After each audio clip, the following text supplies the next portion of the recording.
had wanted to take over that station, but you're the one who exercised the agreement to. Mr. President, Councilor O'Malley, I don't have that authority. That went through the CAO and Darren White. Okay, so I'll have a question about that in a minute. So you're planning to terminate that agreement in November? Mr. President, Councilor O'Malley, that is correct. Okay, so for now, who is responsible for providing the equipment to that station right now? Clearly the personnel is the City of Albuquerque. Mr. President, Councilor O'Malley, the Albuquerque Fire Department, City of Albuquerque bears all of the costs associated with staffing, maintaining the communications, the apparatus, the equipment carried on the apparatus, the personnel, the supplies that are in the station are paid for by the City of Albuquerque. Okay, so based on that, and I would appreciate if you looked into this immediately. My understanding is that extraction system has not been operational for some time. That's a very serious health and safety issue for that station. And unless I know something different, the extraction system does not work for the fumes. So if that is the case, it needs to be dealt with right away. I wanted to bring that up. Mr. President, Councilor O'Malley, I will look into that. I'm not aware of any problems with that extraction system, but I'll be on it tomorrow morning. Okay, thank you. Sure. And I just have a real quick question for Ms. Perry on this issue. Regarding agreements between the county and the city, do they in any way go before the City Council to either terminate or to enter into? Okay. Yeah. Mr. President, Councilor O'Malley, they go before the City Council to the extent of, in this case, the budget submission. There are some that would go through the IGA process, JPA, MOU, and the like.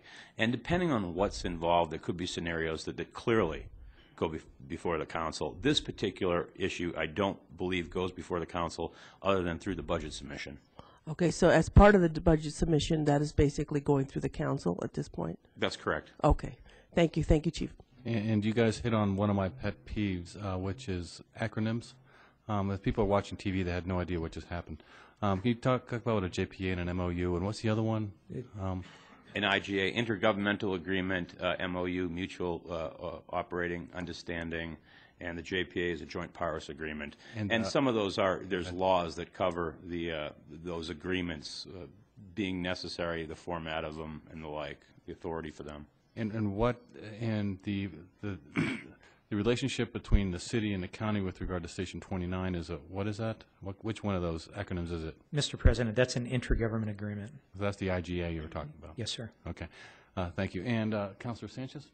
Thank you. I have a question for Chief. I know you brought this up briefly before the Albuquerque-Bernalillo County Government Commission, the ABCGC, and I was extremely concerned because I was involved in the process when I was serving on the Bernalillo County Commission. And the reason those became city stations is because the county didn't feel they could provide the services because that area on the west side in Councillor Lewis's district was growing so rapidly. And also in Councillor O'Malley's district. I think that the city has done an exceptional job, and I believe that there's got to be some input by the community to buy into this, because the community was involved when we were initially looking at the city taking over these stations, and at first they were very reluctant and hesitant. But when they found out that the ISO ratings were going to drop, their insurance premiums were going to drop, and the services were going to increase, they were all for it.